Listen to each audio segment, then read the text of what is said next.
Assalamualaikum warahmatullahi wabarakatuh. Saya Nurjana Amelia Sari, NIM 190260079 dari Prodi Informasi Perpustakaan dan Kearsipan.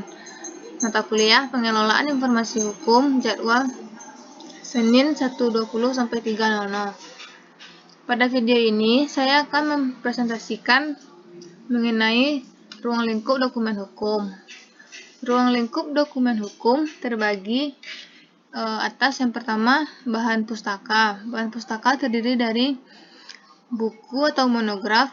Buku terbagi juga menjadi yang pertama buku hukum. Buku hukum adalah sebuah buku yang isi bukunya membahas tentang hukum-hukum yang ada dalam kehidupan sehari-hari. Selanjutnya buku bidang lain. Buku bidang lain adalah buku yang berisikan pengetahuan di bidang lain. Tidak hanya satu bidang yang sedang kita pelajari, tapi bisa menjadi referensi dalam satu bidang ilmu. Selanjutnya buku rujukan. Buku rujukan merupakan buku yang berisikan informasi yang singkat, padat, dan jelas tentang berbagai hal yang diperlukan pemakai. Di antaranya seperti kamus, ensiklopedi, indeks, dan lain-lain. Ini merupakan contoh ensiklopedi mengenai hukum. Selanjutnya, himpunan peraturan perundang-undangan. Himpunan peraturan perundang-undangan merupakan buku yang membahas tentang peraturan hukum yang berhubungan dengan undang-undang yang ditetapkan. Ini merupakan contoh himpunan peraturan perundang-undangan yang berkaitan dengan kompilasi hukum Islam serta pengertian dalam pembahasannya. Selanjutnya, jurisprudensi. Jurisprudensi adalah keputusan-keputusan dari hakim terdahulu untuk menyelesaikan suatu perkara yang tidak diatur dalam undang-undang dan dijadikan pedoman bagi hakim untuk menyelesaikan suatu perkara. Selanjutnya, laporan penelitian hukum. Laporan penelitian hukum merupakan suatu laporan yang isinya menjelaskan hasil laporan penelitian seseorang atau ahli yang berkaitan dengan hukum. Selanjutnya, hasil seminar hukum. Hasil seminar hukum adalah sekumpulan atau bermacam-macam hasil seminar hukum yang diadakan oleh lembaga hukum.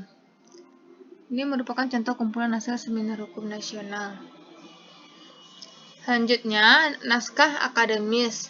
Naskah akademis adalah suatu naskah yang isinya dapat dipertanggungjawabkan secara ilmiah mengenai konsepsi yang berisi latar belakang, tujuan, sasaran, jangkauan, dan objek penyusunan pengaturan rancangan undang-undang.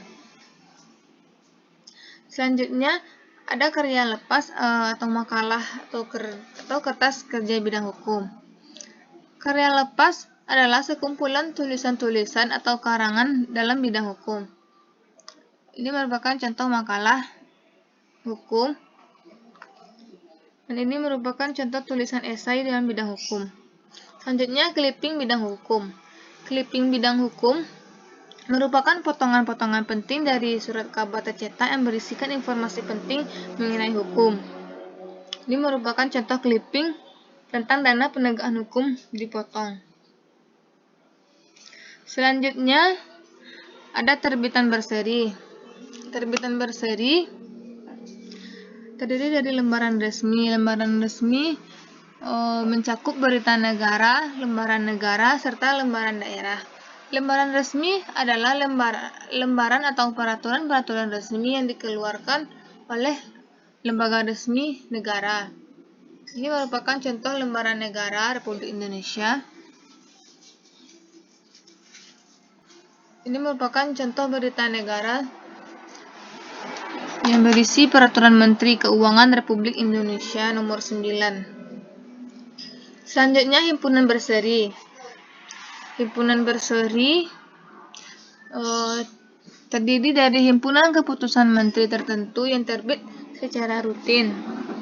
Ini merupakan contoh himpunan berseri yang isinya tentang himpunan keputusan menteri tentang perubahan atas peraturan menteri dalam negeri nomor 13 tahun 2006 tentang pedoman pengelolaan keuangan daerah.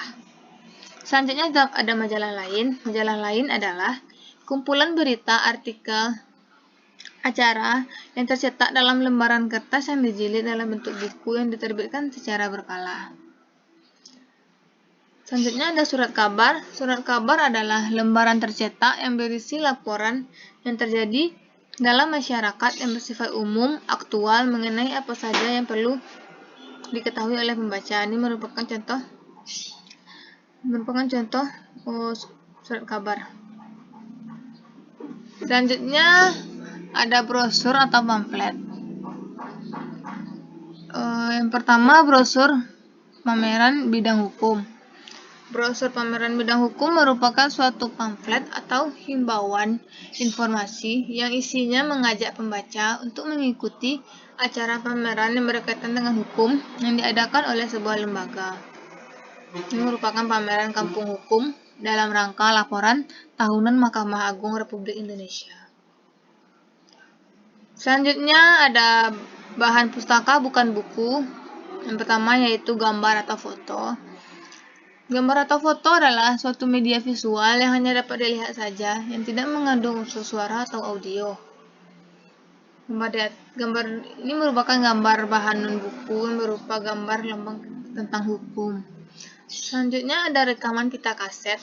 Rekaman pita kaset adalah suatu hasil rekaman tentang suatu kejadian atau peristiwa yang dianggap penting yang disimpan di dalam pita kaset agar bisa diputar kembali bila diperlukan. Isinya bisa berupa peristiwa-peristiwa yang berkaitan dengan hukum atau sejarah yang sudah diabadikan dan disimpan di dalam pita kaset ini. Selanjutnya rekaman disket komputer. Rekaman disket komputer adalah salah satu media penyimpanan yang ada di komputer yang kapasitasnya sangat kecil dan sekarang sudah jarang digunakan. Ini bentuk rekaman disket komputer. Rekaman disket komputer isinya juga bisa berupa file-file rekaman kejadian atau peristiwa yang sudah terjadi, baik dalam bidang hukum ataupun peristiwa-peristiwa lain yang diabadikan. Ada rekaman CCTV, merupakan rekaman atau kejadian yang sudah terjadi yang belum kita ketahui tapi sudah terekam dan bila dibutuhkan bisa kita lihat kembali. Selanjutnya ada mikrofilm atau mikrofilm. Mikrofilm atau mikrofilm adalah bentuk gulungan atau bentuk film lembaran, diberi sampul atau tidak, dapat dalam bentuk bercelah-celah dan transparan atau tembus cahaya.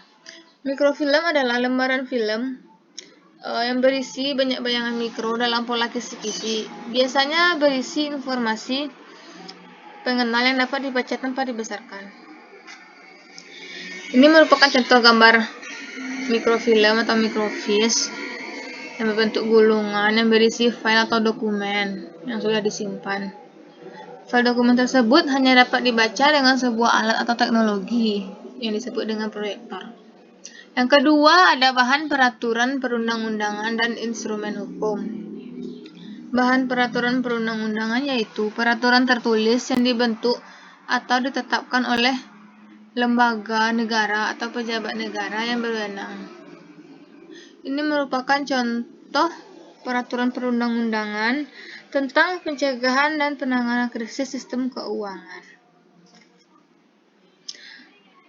Yang ketiga ada putusan pengadilan dan jurisprudensi. Putusan pengadilan dan jurisprudensi adalah keputusan-keputusan dari hakim terdahulu untuk menghadapi suatu perkara yang tidak diatur di dalam undang-undang dan dijadikan sebagai pedoman bagi para hakim yang lain dalam menyelesaikan suatu perkara. Ini merupakan contoh putusan pengadilan. Putusan pengadilan di atas berisikan putusan pengadilan negeri yang memeriksa dan mengadili perkara-perkara pidana. Selanjutnya ada jurisprudensi. Jurisprudensi hukum acara dalam putusan Mahkamah Konstitusi. Jurisprudensi hukum acara dalam keputusan Mahkamah Konstitusi ini berisikan tentang keputusan Mahkamah Konstitusi dalam menyelenggarakan peradilan untuk memeriksa, mengadili, dan memutus perkara tetap mengacu pada prinsip penyelenggaraan kekuasaan kehakiman. Mungkin hanya itu yang bisa saya sampaikan. Semoga video ini bisa bermanfaat bagi semuanya. Mohon maaf apabila ada kesalahan kata. Assalamualaikum warahmatullahi wabarakatuh.